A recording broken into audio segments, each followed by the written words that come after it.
My name is Celeste Arrington. I'm a professor of political science and international affairs here at George Washington University. And it's my great pleasure today to introduce our two speakers for the final panel of the day. We will return maybe more in depth to some of the economic aspects of North Korea with this final panel. And we'll begin with our GWIKS visiting researcher, Dr. Jong-un Lee. He is normally a research fellow at the Korean Development Institute, KDI, and his research this year, during his year here at GWIKS, is going to focus on dollarization, and he is particularly interested in also the North Korean trade relationship with China. Our second speaker for today is our very own and much welcomed new Associate Director of GWIKS, Yeonol Kim, and he is also an Associate Research Professor of Practice here at the Elliott School at George Washington University, and a noted expert in North Korean mobile phone technology. And he'll be speaking today about the role of mobile phones in private ground transportation infrastructure in North Korea and its economic impact. So let me say 20 minutes or so for each of you, and I'll give you a signal when you've reached time, and then we'll open it up for further Q&A. So thank you, Dr. Lee.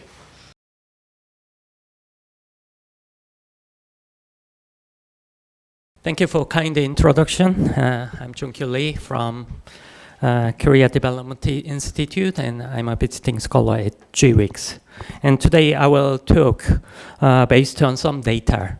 So there will be some figures and tables in the slide. So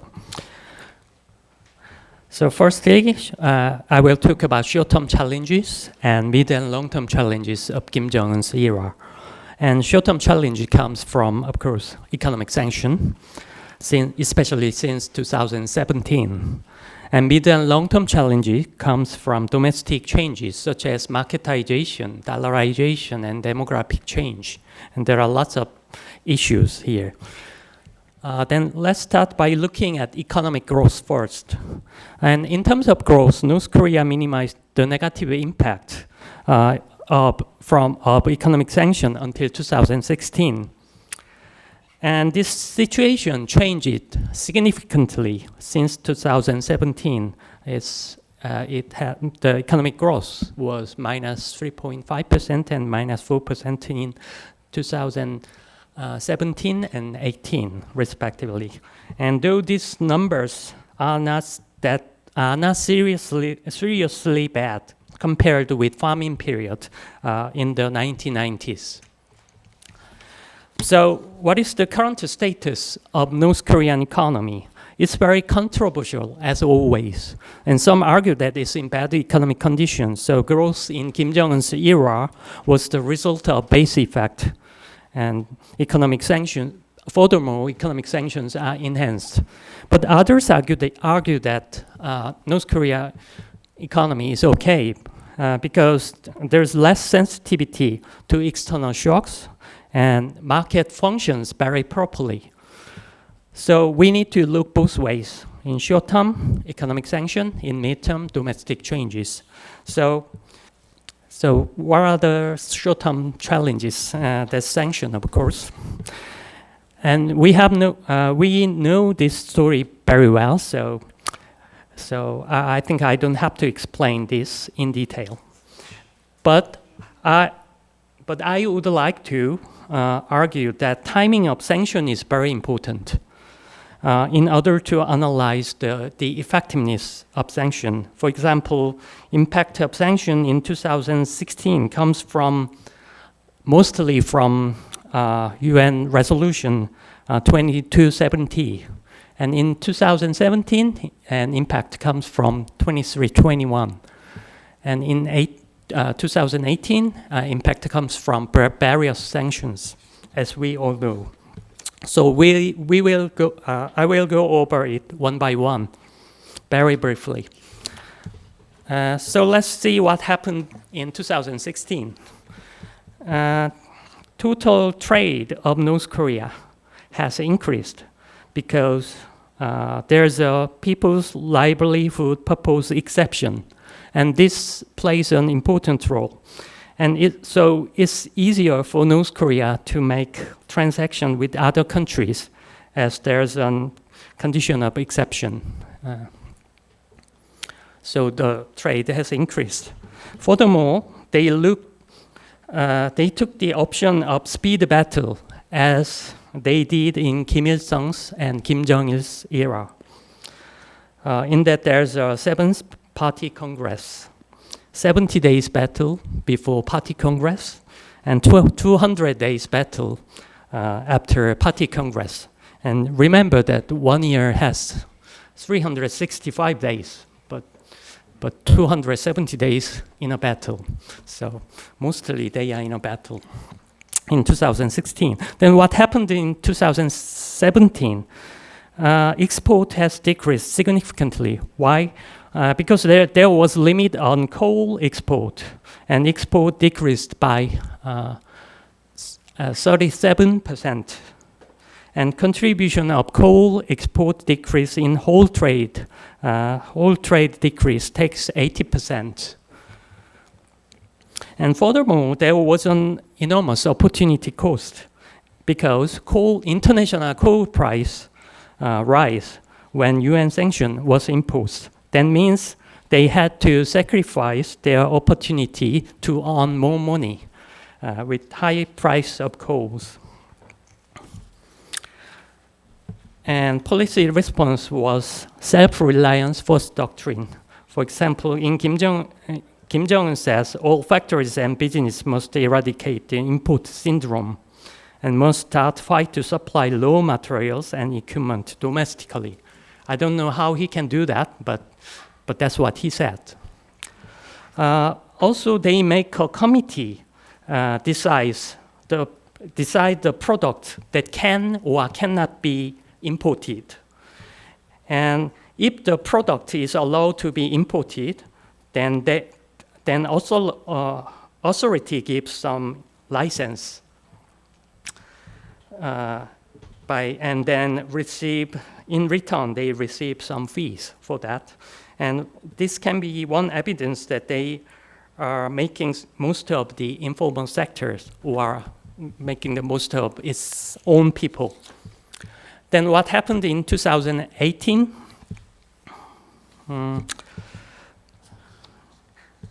Effect of sanction was enormous, as you can see in the figures. And trade has decreased by around 50%, especially export has decreased 88%, 86%. And this affects North Korean economic growth significantly at the end of 2018. And trade volume decrease lead to negative economic growth. And I run some simple regression to see the relationship between trade volume change and economic growth, estimating that 2018 economic growth was minus 3.9%, but recently Bank of Korea announces that it's minus 4.1%. And this can be the evidence that the trade is very important for economic growth to North Korean economy. So what is their response? They have no option but to export everything that they can and focus on small tourism in the border area, especially in development economic zones. In the early stage of Kim Jong-un, they announced 27 special economic zones. But this, considering their size, 27 special economic zones, there are too many special economic zones. They are not that special. So furthermore, they failed to get some invest from other countries, no doubtly.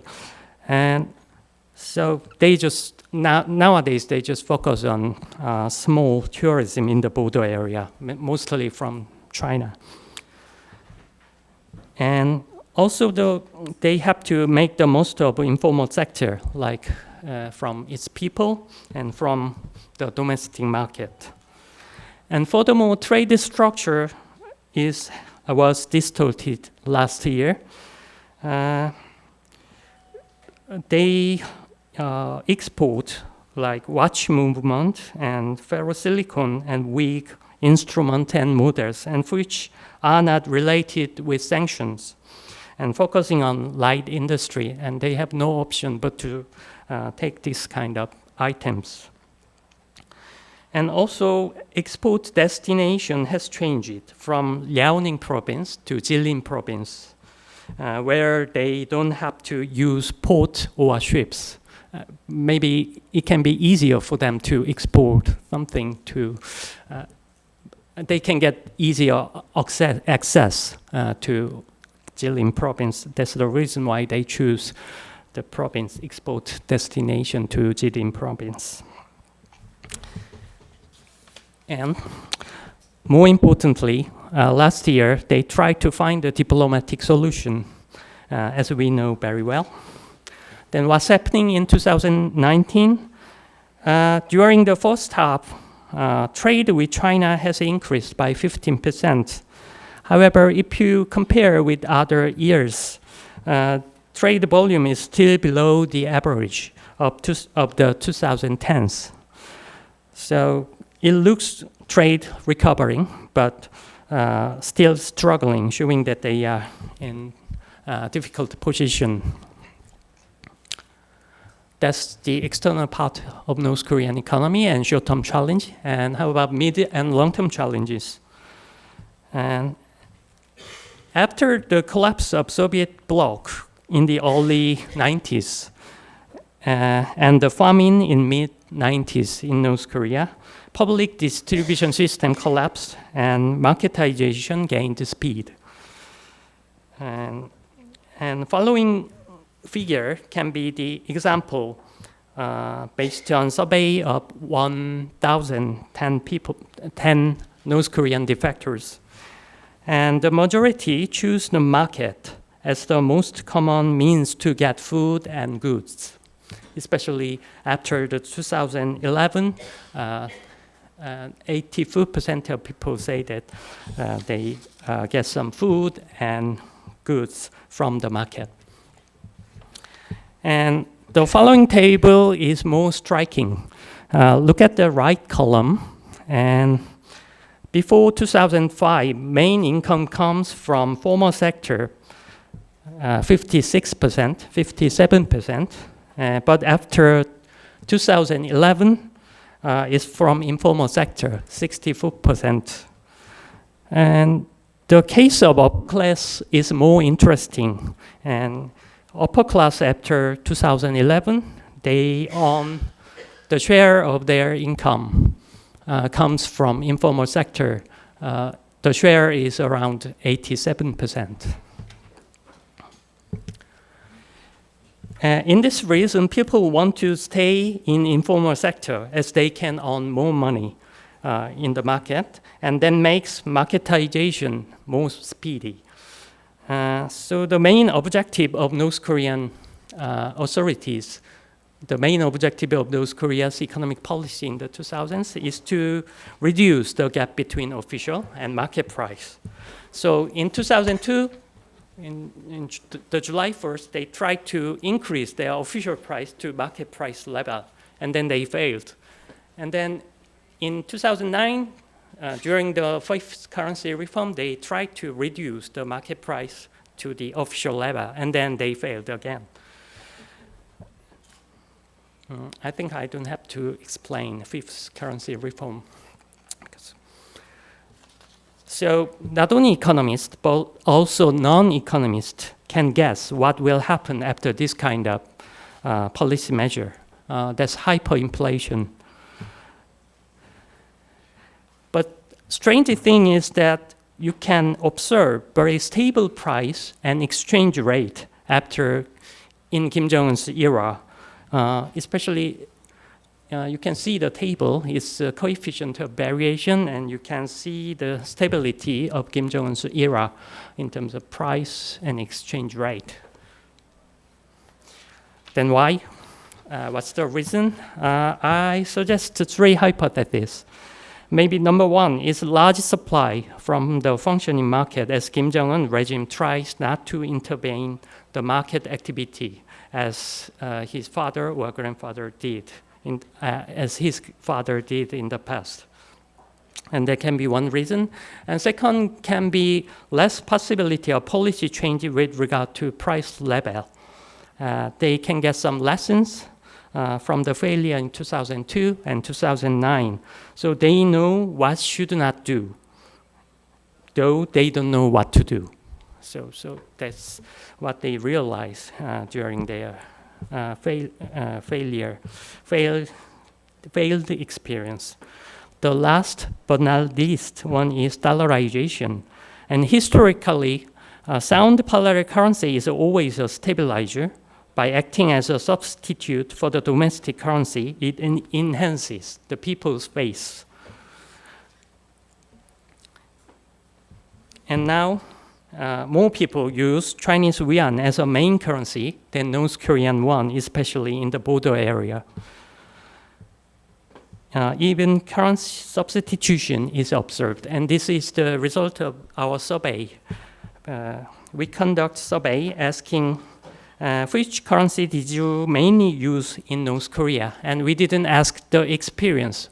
What's the main use of currency? And their answer is, especially after 2013, their answer is Chinese yuan. So many people use Chinese yuan than North Korean won.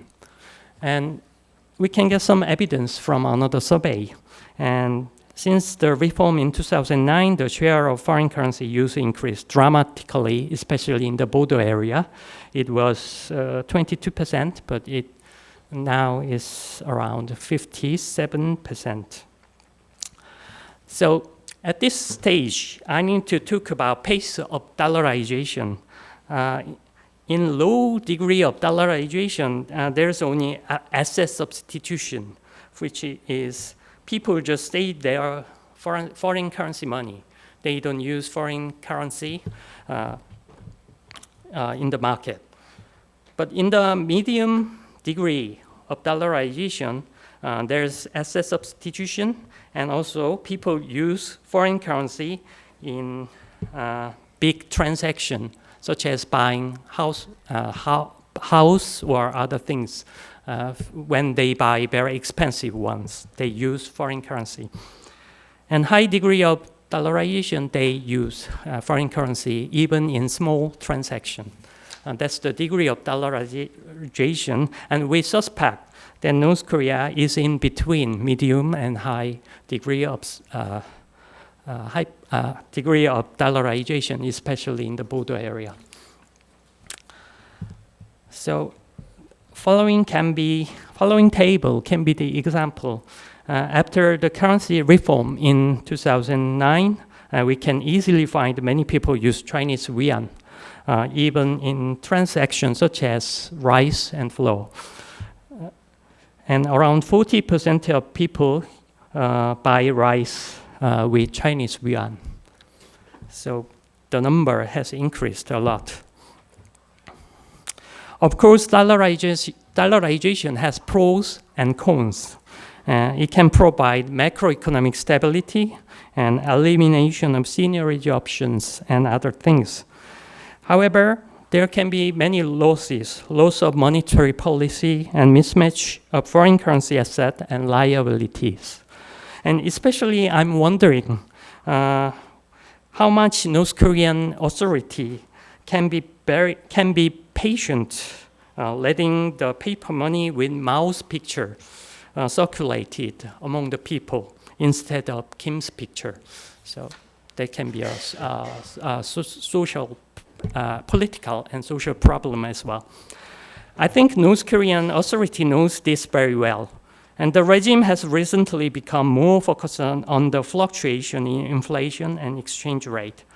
So now they emphasize economic forecast and on exchange rate. Even they talk about many statistical packages like Excel, Stata, eViews in their official North Korean literature named 경제연구. I've never seen this kind of thing before. And also, they emphasize the role of commercial bank, and then suggesting that commercial banks should provide higher interest rate than Chinese banks, so that they can get more money from its people. And that's the change. And the last change is domestic change is from, the last change is demographic change. Okay, North Korea has already entering the aging society, and it entered in 2003. Since I have got 1 minute, so we conduct very simple simulation, and on immediate reunification would delay South Korea's aging by 3 or 4 years. And some argue that South Korea can solve the aging problem with unification, but that was true in 20 years ago, but not now. So we have to see this kind of change. But on the other hand, we have new generation, which is called 장마당 generation. And I define the 장마당 generation as those who experience birth, infancy, childhood, adolescence during the famine, or no experience of famine. And this population takes 62% of the whole population. And they have no experience of central planning system, and they have no experience of public distribution system being exposed to market economy or corrupted market economy. So in any case, this implies that economic incentives become more important for North Korean people, and that can be the implication. So that's the reason why Kim Jong-un emphasized young generation many times. And I will conclude. And there can be unfavorable external and internal conditions are expected, though this doesn't mean that they will collapse very soon. However, the market is expected to remain active because it has values for the North Korean authority. Number one, market can complement North Korea's insufficient capability. Number two, they can get some revenues via the market. Number three, the expansion of market is still manageable and not yet a political burden to them. So that's the reason why the expansion of market is irreversible for North Korea. And I think North Korea's authority will try to institutionalize this kind of informal sector in a more decent way in the future. And that will be their first economic priority in economic policy. And that's my conclusion. Thank you.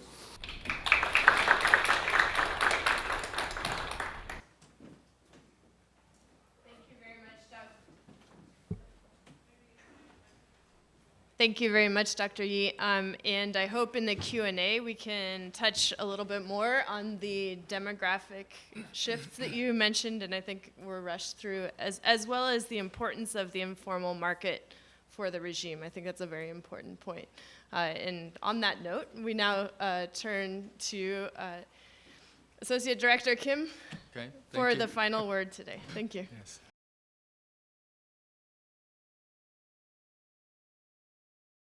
I think one of the big puzzles that North Korea watchers found difficult, as we discussed today, to figure out is this question: why do we still see relatively stable prices in North Korea, even if we have powerful sanctions measures already in place?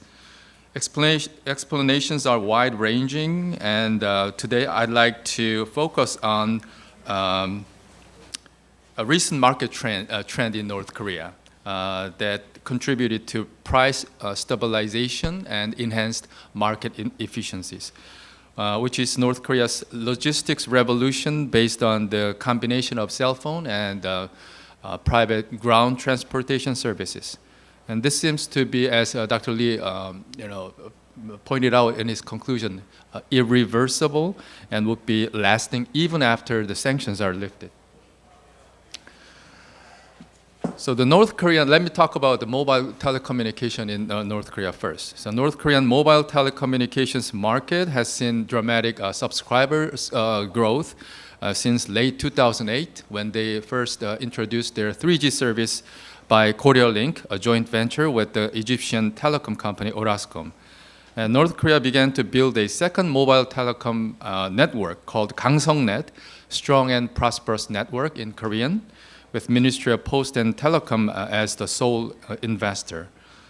And the combined number of subscribers is estimated at around 5 million now, meaning around 4 out of every 10 North Koreans are using cell phones, which is amazing in a country like North Korea. And although we still have some kind of a controversy over the exact number of cell phone users, not subscribers, including the issue of registering under fake names. Cell phone has dramatically changed the way merchants do business. They are now able to collect market information at real time, including prices and exchange rates, and promptly respond to the changing market conditions.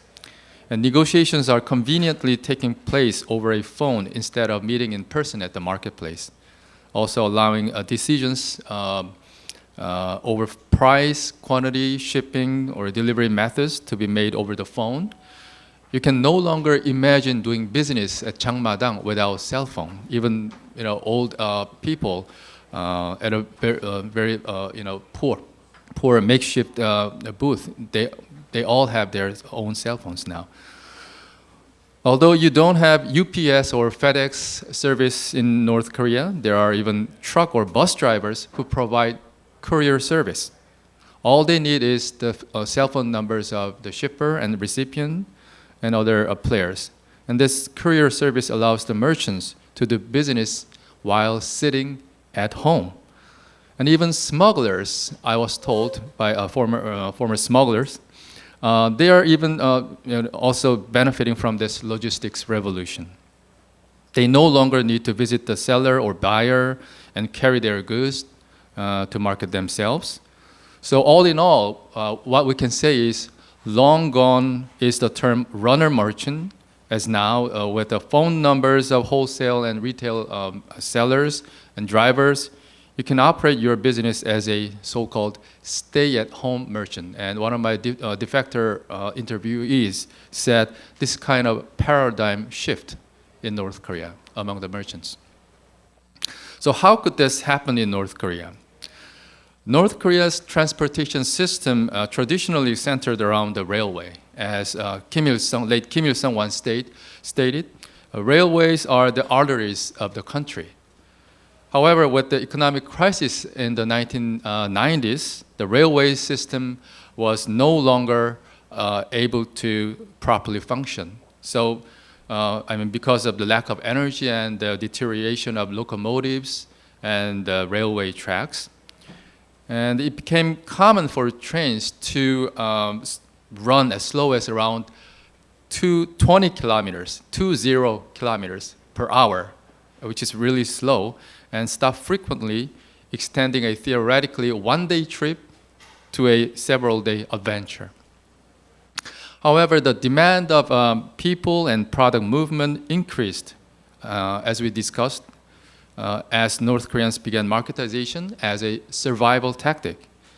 And because of that, private road transportation services began to develop, and business vehicles called servicha were introduced. The word servicha came from the word service and cha, meaning car in Korean. So this is one example of servicha, no safety rule, you can see there. Servicha expanded from freights, military trucks, to buses, vans, motorcycles, and taxis, you name it, satisfying the various demands of the market, operating both short and long distance. Especially with the increase in the number of buses beginning in the 2010s, a nationwide bus network has been created connecting major cities. Such changes has also gained momentum under Kim Jong-un's regime with the leniency on market policies. So under Kim Jong-il, the regime went back and forth between tolerance and regulation over the market policies, but Kim Jong-un switched his policy to actively utilize the market. So at least since 2014, there's almost no known wide-range, broad-scale crackdowns on vehicles for profit, meaning servicha. Rather, there was at least briefly even a concern for oversupply among the servicha operators. And not only Kim Jong-un's market policy, but also corruption helped the development of servicha. So in order to operate servicha, people must register their vehicles with the state institutions like factories, military bases, enterprises, because private ownership of vehicles is banned in North Korea. And state institutions allow the de facto owners of the vehicle to operate servicha in exchange for vehicle registration fees and a cut from the monthly profits.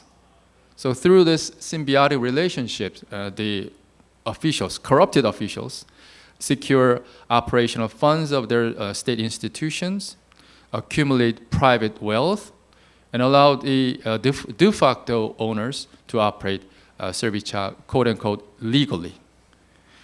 And the good news for servicha operators is that they are not always the victim of this corruption.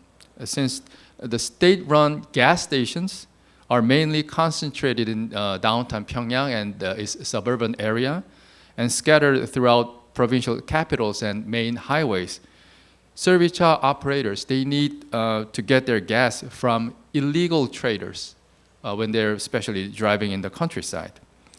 So the traders either smuggle fuel from China and Russia if they are rich and powerful enough, or by the illegal outflow of fuel from the military bases, oil reservoirs, factories, or enterprises.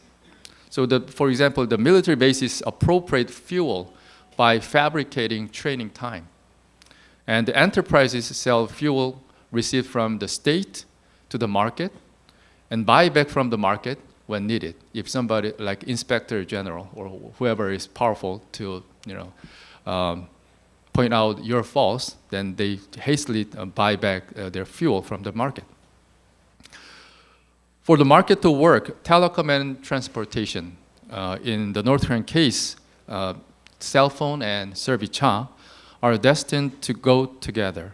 So its combination has created kind of a synergy effect, complementing one another to greatly increase the efficiency in the market. So rapid and accurate information exchanges are available among the main actors involved in the servicha business, and this has changed their market behaviors. So this is what I came up with once after I interviewed the people who are involved in this business and how they exchange information on cell phone. So first, servicha operators. In the past, the drivers had to carry barrels of gas needed for the entire round trip, long distance trip in their vehicles. So there was the inconvenience of not being able to maximize the total cargo load. But now you can call gas traders near the point of departure, travel stops, or your destination to easily compare the gas prices. And then you can decide whether to load gas onto your car for the journey or purchase gas en route from the gas traders, wherever you found the fuel is relatively less expensive. And gas smuggling has also become less risky and more convenient. When there were no cell phones, one of my interviewees said that military vehicles delivered the gas barrels to his house at dawn, and he always had to fear getting caught by the security agency. Even if he had a prearranged place and secret place, there was also a chance of being caught by the security officials while waiting for the delivery. But now with cell phones, you can instantly determine the time and place to meet with the gas supplier and make any changes instantly if needed. And cell phones made the life of brokers. They even have brokers of service business. They call Kogan in Korean, and their lives became much easier now.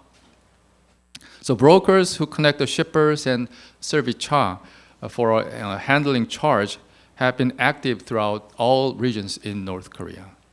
And this is what a former service driver told me.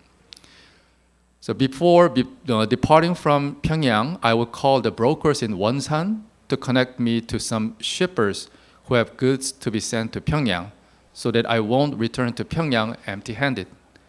Then when the brokers send me a few cell phone numbers of the shippers, I would call them to arrange the business. And after arriving in Wonsan, I would meet with the shippers at a restaurant to review what kind of cargo they want to send, whether they are controlled goods or not, and bargain the freight charge, and also decide who will be responsible for paying for the driver's meals. And also, a shipper will have to call a broker if he needs a service immediately. And when a shipper approaches the service operator directly, without going through the Kogan or the broker, the service operator may still want to call brokers to run a background check to verify whether this guy is trustworthy or not. So those are the Kogan, and those who are not able to secure a network of shippers and service they just go around train stations, bus terminals, 장마당 or inns, looking for service passengers. They are called forwarders or 몰입꾼 in Korean. And their targets are merchants from other regions who are not familiar with local service. So they don't know who to approach, who to contact. And the 몰입꾼 or forwarders connect the out-of-town merchants to a local service that goes to their destination by asking their contacts using, again, a cell phone. And they then get handling or facilitation fees from the local service operators. And now checkpoint. You can't ignore checkpoints when you're doing service business in North Korea. Offering a bribe at checkpoints is not always enough, especially when illegal cargo is discovered or an order to rigidly enforce regulations is passed down from the top. If the de facto owner of the service has connections with high-level officials, especially security officials, for example, then he can contact them directly to describe the situation, what happened at this checkpoint. Then the high-level official would call a mid-level official to order an immediate release of the service detained at the checkpoint. And one defector told me that he passed through the checkpoint by calling a broker to find out the name of a high-level official of the Ministry of State Security in that area. And he lied with this name, just the name. He lied the guard that he was a nephew of the high-level official, and he just successfully passed through the checkpoints. Now let's turn to service users, shippers, basically. For them, the greatest benefit from the widespread use of cell phone is the ability to compare freight charges in real time to select the best suited service. So the users make a direct phone call to the service operators or brokers to ask for a departure time and date, freight charges, or passenger fares, vehicle types, and even seat availability. And using cell phones, the users also share the information with each other, including trustworthiness of the service operators.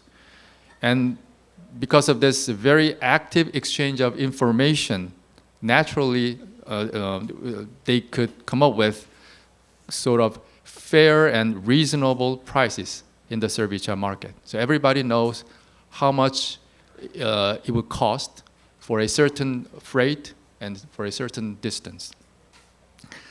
Unexpected situations may occur during the long-distance operation of Servichow. For example, vehicle mechanical problems, flat tire, or detainment at checkpoints. And if that happens, the driver has to call both the shipper and the recipient immediately to explain the situation. If the driver irresponsibly fails to do that, then the Servichow will lose its credibility, not only with this specific client, but also with the whole community of the Servichow users, because they always share the information on cell phone. So in order to gain credibility and reassure the shippers, it is necessary to make a phone call from time to time, for example, every hour or once every few hours, and inform on the current location of the truck and the estimated arrival time. It sounds like a North Korean style GPS system, and that's how it works in North Korea now.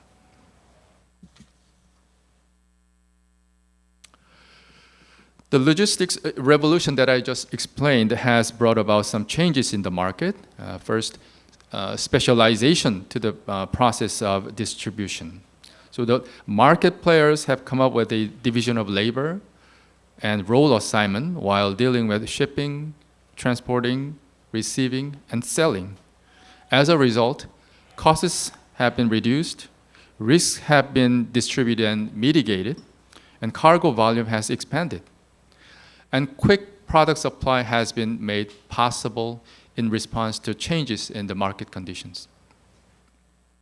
And consumers are benefiting from the innovation in logistics too.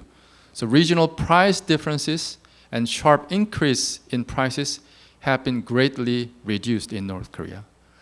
In particular, the prices of Chinese industrial products have been significantly reduced to the extent that their Pyongyang general market prices are almost the same as their actual prices in China. And as a result, sales strategy aimed at regional price differences no longer lead to a big profit. And this had led to a small profits and quick returns policy emerging as the new and winning sales strategy in North Korea. And in this new competitive environment, merchants with the capacity to trade in bulk are more likely to survive and succeed. Of course, there are many obstacles to continue the evolution of this logistics revolution in North Korea. First of all, the trucks over 20 metric tons are difficult to operate in North Korea when they have very poor road conditions there. In some cases, Donju, the new class of entrepreneurs, invest in renovating bridges and roads if the projects they're looking at are related to very profitable business. However, it was reported back in 2006 that less than only 3% of North Korea's roads were paved. And we haven't heard any news about dramatic improvement yet. In the long run, marketization and proliferation of Servichow will inevitably necessitate large-scale investments in the maintenance and development of road infrastructure in North Korea. Let me stop here. Thank you for listening.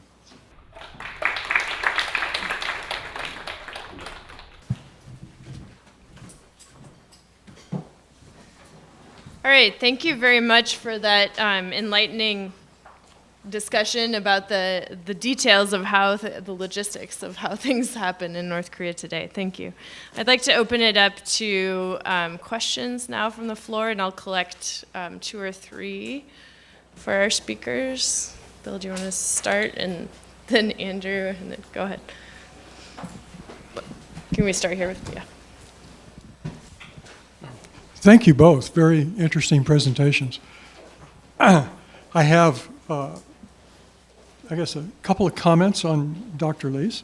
One, the initial set of sanctions were so targeted that the effects are unlikely to show up in regressions of general trade statistics.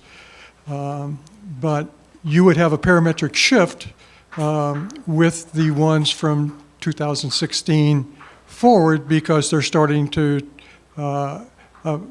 be applied against the traditional exports. But to look at them, I mean, when sanctions are implemented, there's a 120-day built-in delay originally.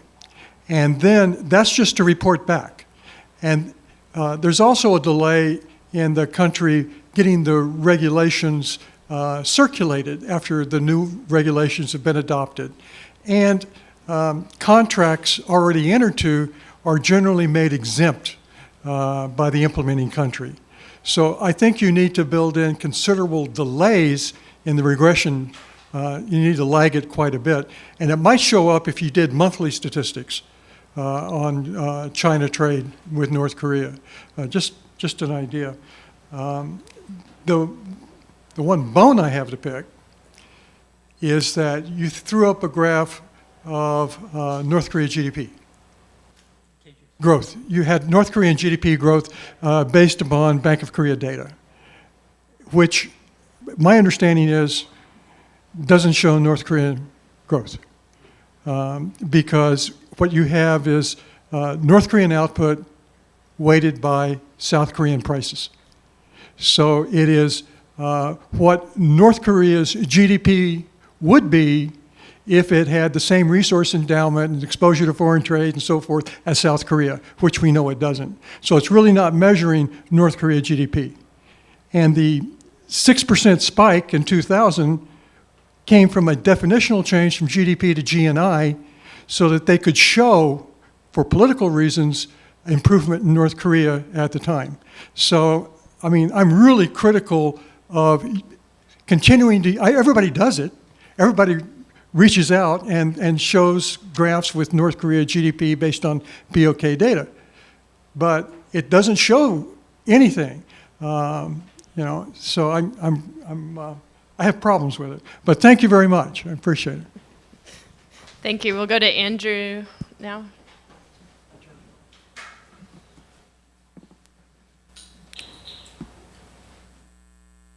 Hi, Andrew Yo at Catholic University. I feel like I'm sharing with kindred spirits up here talking about North Korea's economy and markets. My question is really, I mean, Dr. Lee or Mr. Kim can address this, but it's really about clarification between the formal market, or the formal economy and the informal economy. Because we clearly, I mean, when we talk about markets, there's this distinction between markets and then the formal sector, so it assumes that markets are part of the informal sector, but that's not necessarily the case because the states themselves are involved with markets. Surely they're black markets that are completely unregulated, but I think that's just a small percentage. But I mean, even going back to Ambassador Lippert's report, there's this assumption that as markets grow, it's going to it is hollowing out the formal economy, but at the same time, the formal economy depends on the markets. And so I was wondering if you could clarify that relationship for us, just because what is the formal and what is the informal economy in your definition, and where do the markets fit in that space? Thank you. And I'd like to take the moderator's prerogative here to piggyback on Andrew's question. And at the very end of your presentation, Dr. Lee, you talked about institutionalizing the informal market, and I wondered if you could discuss some indicators that the Kim Jong-un regime is doing that. I'm thinking possibly the licensing that Mr. Kim talked about as being one where, as Andrew was saying, really the separation between the formal and informal sectors are blurring. Why don't we have answers from the two panelists, and then we'll go back to more questions. I saw your hand, sir, but thank you. Mm-hmm.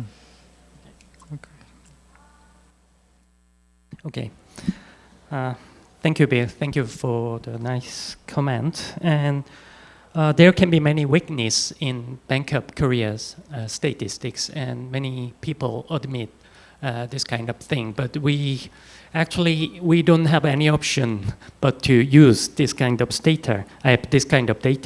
But in terms of economic level, I think we use South Korean price level, so there can be many miscalculation, and so we don't use we don't take the GDP level as serious. But in terms of economic growth, there can be many things that we can trust, and we can collect the data of the change compared to what with the previous years or something like that. So in terms of economic growth, it is much more reasonable to believe this kind of data. Of course, there can be some there's some miscalculation in degrees, but in terms of direction, I think there's something that we can trust. Yeah, that's the in terms of economic growth, it's different. That's my answer. And concerning the market and official sector, and in the survey, my question was based on very subjective to the respondent of North Korean defectors. So they think it is the income comes from informal sector. They checked the informal sector, and if they think that it's official sector, they check it. But it is true that it is very hard to take out informal sector from formal sector. For example, someone sell some products in the 장마당 or in the market, and then they get the product from the official sector, and then they go to 장마당 and they go to the market, and then they sell it. And is it official sector or is it informal sector? So it is really hard to discern. So my survey question was based on their subjective answer, perception. Yeah. Mm-hmm. Let me just add one thing to that, picking up on Dr. Lee's last point about Tonju. So yes, they are replacing the government in many cases in terms of investing in the large-scale projects, and the rift appears to have emerged from marketization between the government and so-called informal market. However, Tonju affiliates themselves with the state institutions to do their business, as I explained. When they want to do their business of servicha, they have to register their vehicles with the state institutions. And many times, there's no clear-cut distinction between Tonju and the officials. Sometimes the Tonjus are the state officials' wives or relatives or the officials themselves. So in that sense, it is really hard to have a clear-cut distinction between informal and formal market. Hi, my name is Bob Van. I'm a retired Department of Defense person. For you, sir, I've got a question. You had a beautiful layout of the network of all of the people that are involved in this, and I wonder whether the North Korean Domestic Intelligence Organization has access to the same network, and if they do they just let it go because it actually benefits the Korean economy? Thank you. Thank you. Next question.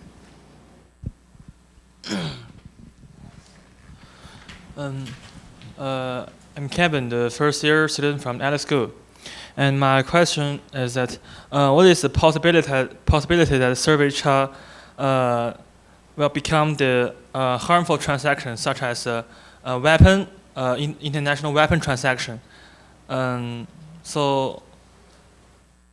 Should we consider that in serious, which will damage the regional stability and security? Are you talking about arms proliferation? Yeah, via the possible arms proliferation through the illegal trade such as servicha. Thank you. Kevin?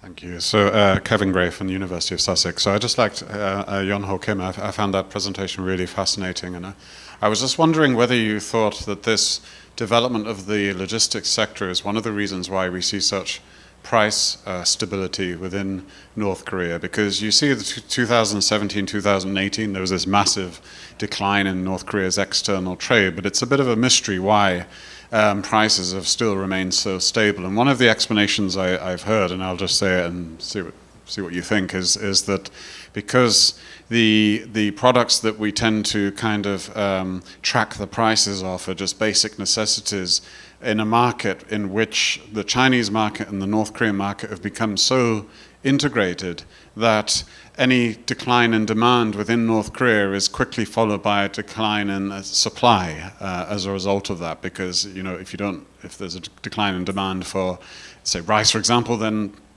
they'll just buy less rice from China to top up North Korean production. And actually, what seems to support that is if you look at a sector where that doesn't happen, like housing, for example, where supply cannot quickly change and according to changing demand, actually there have been very, very sharp drops in the cost of housing within North Korea. So I just wondered what you thought of that explanation for North Korean price stability. Okay, it's all for me. 3 questions. Okay, I'll try my best. Domestic intelligence. When I,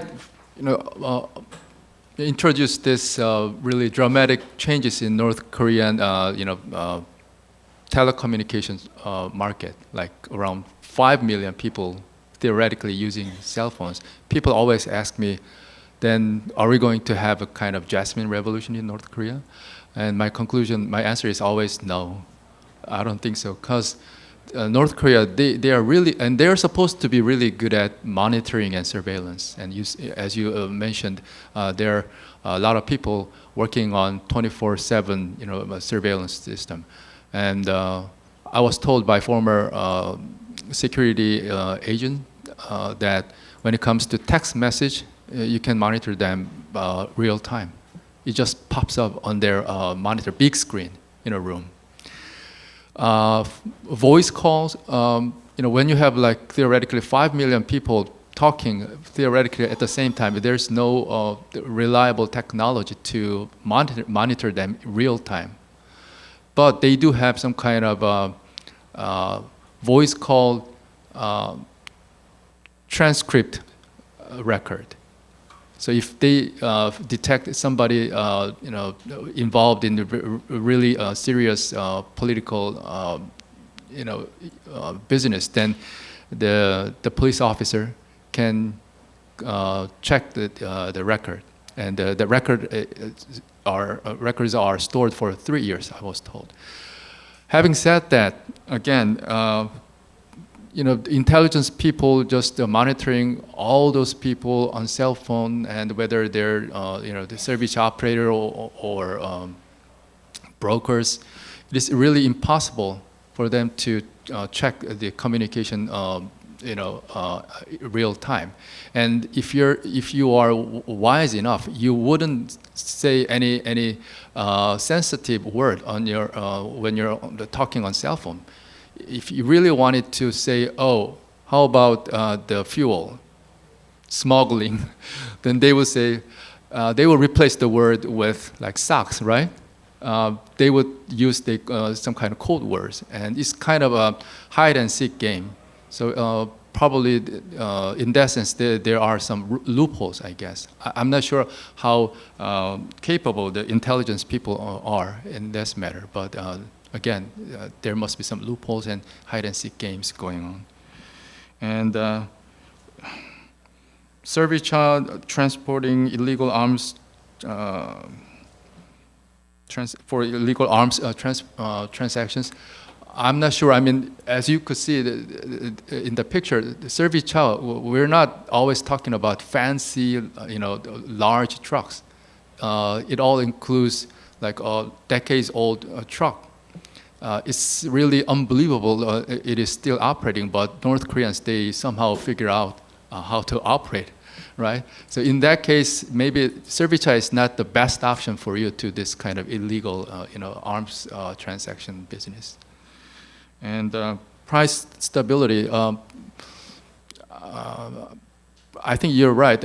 When it comes to relatively small size goods, service and cell phone really contributed to the price stabilization. But when it comes to the housing or other things, maybe it's very hard to mobilize or transport all the necessary materials related to that business, and probably there could be some unseen obstacles to that kind of smooth logistics. So there could be some other problems you can see depending on which sector you're talking about. Did you want to add anything, Dr. Lee? Or? Actually, I was wondering whether North Korean authority has very credible data concerning their domestic economy. So I asked some high-ranking North Korean defectors, including Ambassador Tae Yong-ho, but and most of them were very doubt and they think that there's no proper institution that can collect all the data, especially secret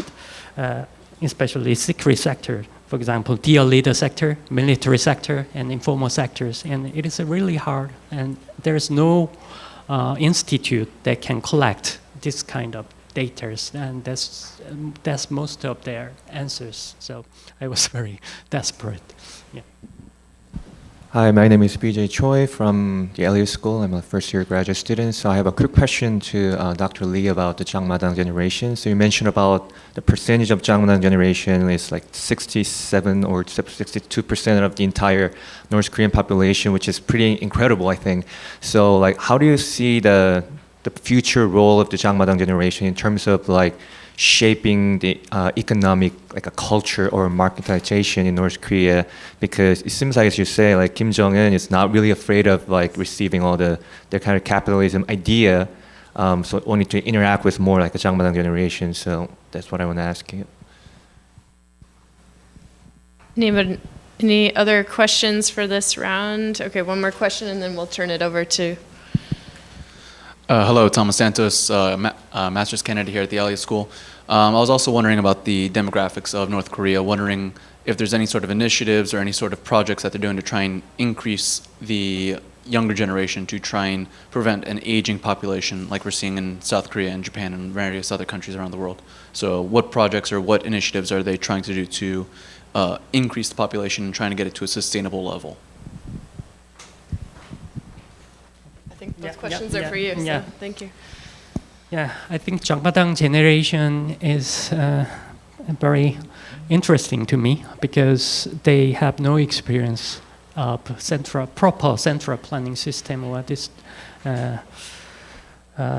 public distribution system, and they are very good at earning some money in the market, even if they use sometimes they use bribe or some corruptive ways, but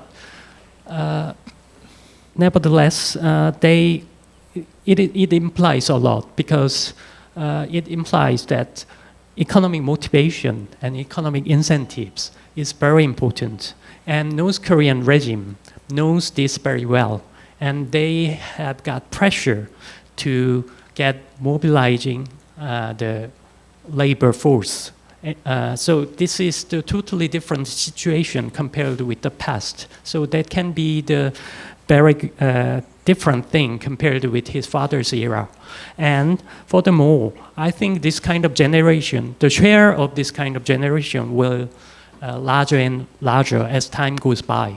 And this implies a lot as well because they can get the power group, and they can their motivation is based on economic incentives, and this may change their policy.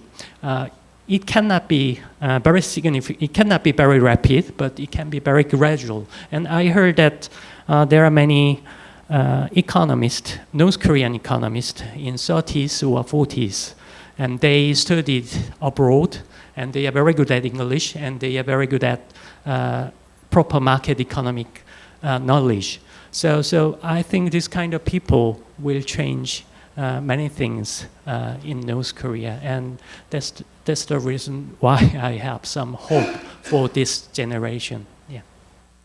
Did you want to address the question about increasing the fertility increasing the fertility. Any policies to increase the Right. fertility rates in North Korea? So, actually, birth rate in North Korea is very low. There can be many reasons, and one important thing is women's participation on economic activity is very high, and their role is very important nowadays. Remember that most of income comes from informal sector, and women are more freely acting in the informal sector rather than the males. So now with more money, they are more interested in higher living standard, focusing more on high quality of education or something like that. So rather than having more children, they choose to earn more money and try to get higher standard, higher living standard. So I think this kind of change from socio-economic side plays more important role in lowering birth rate rather than nutrition or health issues. So increasing the fertility rate. Yeah. I think we need to do many things in terms of socio-economic side. Can I add one thing? Do you want to add something here? Yes, about the Changmadang generation thing. I think it's not only just age, the differences between different age groups, but also changing perceptions of the role of the state. So when I asked my de facto interviewees, wasn't it the government that made the cell phone service, which you are really fascinated about? The service available to the general population in North Korea. It was the government provided service. So aren't you thankful for that? And like when I first started this research in 2013-14, at the time my interviewees said yes. At the time when I first knew about this new service, I was really proud of my country. Now we're no longer the most underdeveloped country, but we just joined this world advanced technology. We're so proud. But after a few years, when I did same kind of research on different topic, but still on the cell phone, people answered that, yes, I'm really happy about this new technology and service. But I'm really, fed up with the government interrupting my business because of this Changmadang regulation or labor mobilization campaign. When they think they can make more money, but they're just taken out of the market activities, and corrupt officials. So all the government thing perceived by the people, even if they're carrying the cell phone and the service provided the government, they think the government is kind of nuisance.